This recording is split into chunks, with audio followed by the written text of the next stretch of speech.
ഭൂമിയിലെ കാഴ്ചകളുടെ പുതിയൊരു വീഡിയോയിലേക്ക് എല്ലാവർക്കും സ്വാഗതം. ഗപ്പി ഫാമിംഗ് സീരീസിൽ നമ്മൾ ഇന്ന് ചർച്ച ചെയ്യാൻ പോകുന്നത് ചെറിയ പ്രായത്തിൽ തന്നെ ഗപ്പികളെ മെയിൽ ഫീമെയിൽ തരംതിരിച്ച് വളർത്തുന്നതിൻ്റെ അനിവാര്യതയെ പറ്റിയിട്ടാണ്. ഇങ്ങനെ തരംതിരിച്ച് വളർത്തുകയാണെങ്കിൽ എന്തൊക്കെ ഗുണങ്ങളുണ്ടാവും, എന്തൊക്കെ ദോഷമുണ്ടാവും എന്നുള്ളത് നമ്മളിന്ന് ചർച്ച ചെയ്യും. വളരെ മികച്ച നിലവാരത്തിലുള്ള ഗപ്പികളെ കിട്ടണമെങ്കിൽ ചെറിയ പ്രായത്തിൽ തന്നെ ഗപ്പികളെ, അതായത് 1 മാസം മുൻപ് തന്നെ നമ്മൾ ഗപ്പികളെ മെയിൽ ഫീമെയിൽ തരംതിരിച്ചിട്ട് വളർത്താൻ ശ്രമിക്കണം. ഗപ്പി വളർത്തലിൽ തുടക്കക്കാർ ഒരുപാട് ഗപ്പികളെ കൂട്ടം കൂട്ടമായിട്ട് വളർത്തുകയാണ് ചെയ്യാറ്. പക്ഷേ ഇങ്ങനെ കൂട്ടം കൂട്ടമായിട്ട് വളർത്തുകയാണെങ്കിൽ ഇതിൽ നിന്നുണ്ടാവുന്ന കുട്ടികൾക്ക് ക്വാളിറ്റി കുറയുന്നതായിട്ട് കണ്ടുവരുന്നുണ്ട്.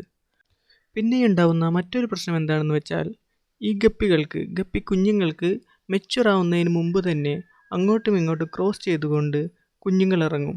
ഇങ്ങനെ ഇറങ്ങുന്ന കുഞ്ഞുങ്ങൾക്ക് ക്വാളിറ്റി വളരെ കുറയുകയാണ് ചെയ്യുക.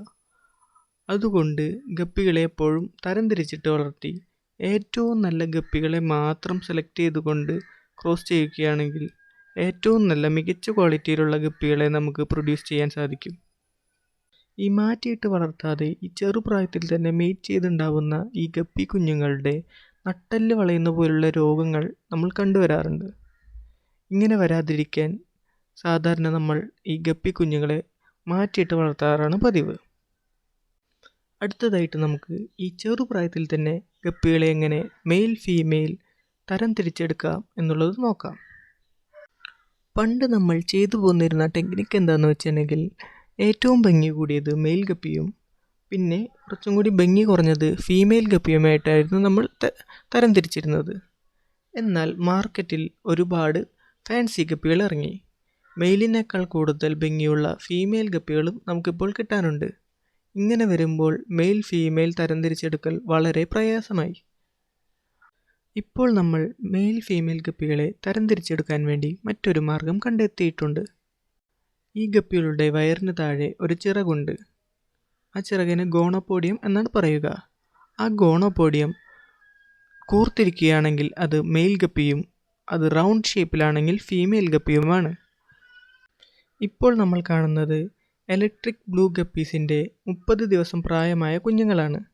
ഇവരുടെ വയറിന് താഴെ കൂർത്ത് ഒരു ചിറക് കാണാം. ഇത് മെയിൽ ഗപ്പീസ് ആണെന്ന് പെട്ടെന്ന് തിരിച്ചറിയാൻ പറ്റുന്നത് ഈ വയറിന് താഴെയുള്ള ഈ കൂർത്ത ചിറകുകൾ കണ്ടിട്ടാണ്. ഈ ഫീമെയിൽ ഗപ്പീസിൻ്റെ ഈ വയറിന് താഴെ ഈ ചിറക് റൗണ്ട് ഷേപ്പിലായിരിക്കും ഉണ്ടാവുക.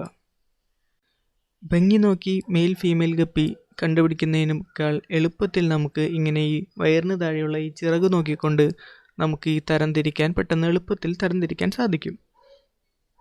ഈ വീഡിയോ കാണുന്നവർ നിങ്ങളുടെ ഗപ്പികളെ ചെറുപ്രായത്തിൽ തന്നെ മാറ്റിയിട്ട് വളർത്തി ഈ നട്ടെല്ല് വളയുന്ന അസുഖങ്ങളൊക്കെ ഒഴിവാക്കാനും നല്ല ക്വാളിറ്റിയുള്ള ഗപ്പികളെ പ്രൊഡ്യൂസ് ചെയ്യാനും സാധിക്കട്ടെ. അപ്പോൾ ഈ വീഡിയോ നിങ്ങൾക്ക് ഇഷ്ടപ്പെട്ടാൽ മറ്റുള്ളവരിലേക്ക് എത്തിക്കുക, ഷെയർ ചെയ്യുക.